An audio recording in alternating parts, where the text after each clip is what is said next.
Hey guys, what is up? It is James Penrose here, back again for my next video, and today I'm going to be focusing on the main event for WWE Payback 2016. That's going to be happening this Sunday night, May the 1st, and to be quite honestly with you guys, this card for Payback is, I'm going to say it, it's shaping up to be way better than WrestleMania.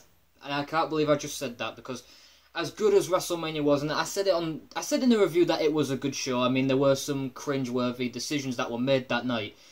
But looking at this card for Payback, honestly, I don't see one bad match on the show. There's not one match throughout this card that makes me go, oof, why are we doing this? You know what I mean? Every match has a meaning, has a purpose, and I'm super excited for this pay-per-view. But for this video in particular, I'm going to be focusing on the main event.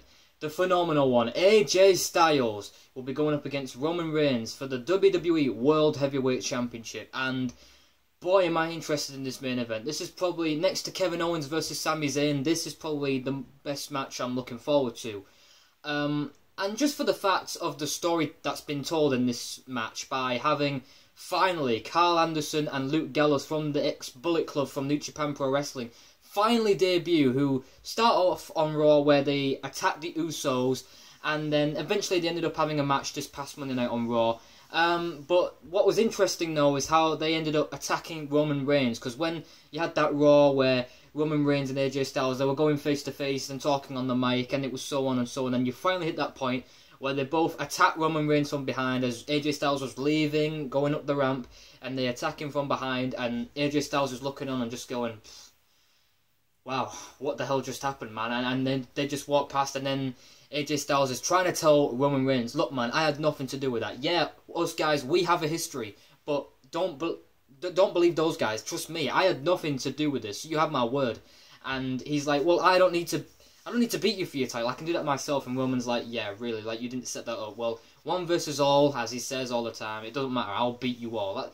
That's what he's pretty much saying. And Roman Reigns' attitude towards this match is, he's always constantly been saying, I'm not a good guy, I'm not a bad guy, I'm just the guy. And at first when he said that, I was like, yes, he's saying that like he don't give a shit about what the people think. And he probably doesn't, but the more he's saying it, the more it pisses me off. The more it's becoming like a cliche term that they're probably going to make into a t-shirt, like I can and I will, which I don't like. But the storyline really intrigues me for the fact that when you go into this match on Sunday, you're expecting or predicting so many certain things that are going through, in my head at least, that there's so many possibilities that they can do.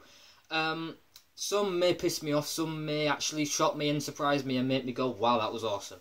And just for the fact that we're going to see a really, really good match, that every match that AJ Styles has been in, other than the ones on SmackDown, have really meant something. Like the feud he had with Chris Jericho, that was built up perfectly all the way through to WrestleMania, where he weirdly lost to Chris Jericho at the end, which was okay, but nevertheless, you hit this match. These two guys, they're going to tear it up in the ring. They're going to have a great match.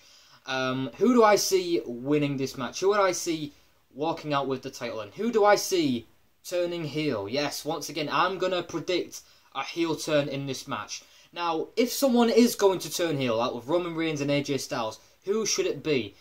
My instant reaction was AJ Styles because, you know, the Bullet Club reunion, they have chemistry, it makes sense, but the more I think about it, the more it doesn't make sense, because of the fact that AJ, next to freaking Shane McMahon and Dean Ambrose, is the most over babyface right now in WWE. So why would you all of a sudden want to strip that away, where it's not going to help Roman Reigns' case either, where he's constantly being booed every single Raw, every single SmackDown, every week of every show of every year. It's not going to help his case at all, as much as the storyline. So, and killing AJ Styles' popularity just to turn him heel, I don't think that would work, look, now thinking about it.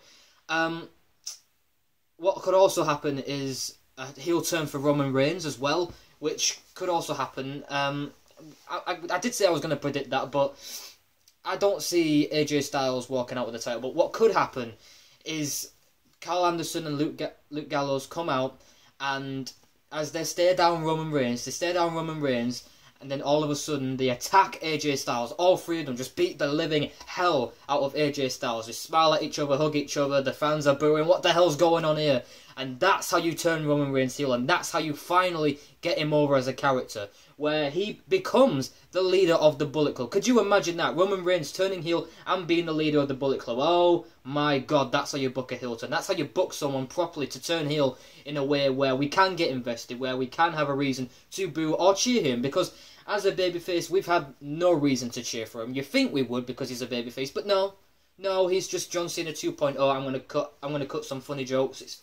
Thinks it's going to be funny, not funny whatsoever. The crowd aren't invested in his character, A, because there is no character to get invested in, and 2, he's just John Cena 2.0. At least John Cena had some fucking charisma. At least John Cena could turn a crowd on its head. Whether he means it or stuff, it doesn't matter. At least John Cena could do that shit. With Roman Reigns, no chance whatsoever. So, overall, my prediction for this match is I think Roman Reigns will retain. Whether he turns heel or not, I don't know. Maybe he will, maybe he won't. I would love to say I'm gonna take a gamble and say Roman Reigns turns heel. I know what you're thinking. It's a long shot. WWE doesn't have the balls, but never say never in the WWE. That's all I'm gonna say. Never say never. You never know what's gonna happen. You really don't. Even though sometimes there are some stuff where you go, well, yeah, that is a bit too predictable. But this, I don't know. Anything could happen. What also could happen, and I would love this too. It ends in a no contest. Why? Because you ended up having the debut of Finn Balor. Yes, Finn Balor could, in fact, debut on the main roster at Payback, where both AJ Styles and Roman Reigns have been attacked by Finn Balor, Carl Anderson, and Luke Gallows all at once. That would also be awesome. What a way to introduce Finn Balor to the main roster right there. Seeing how he, in fact, lost the NXT Championship to Samoa Joe at a live event, which was shocking in my eyes. But Samoa Joe needed that. He needs the title. But again, I think that's a bit of a long shot in my opinion. I just think AJ Styles, it's only been like 4 months since he's debuted in the WWE. Does he really need the world title this soon? I don't think so. He can lose and still look strong.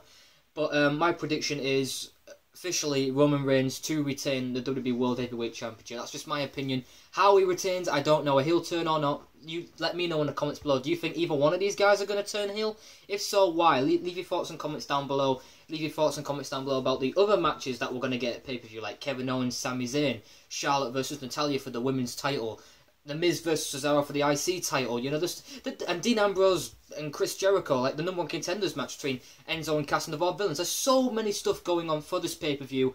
I'm happy about it. So it's going to be a good show overall. Leave your thoughts and comments down below. Tell me what you think of this. Thank you guys for liking this video, and, well, if you've liked it. But make sure you do, guys, like, comment, and subscribe to my channel. And all I can say is, peace out, my brothers.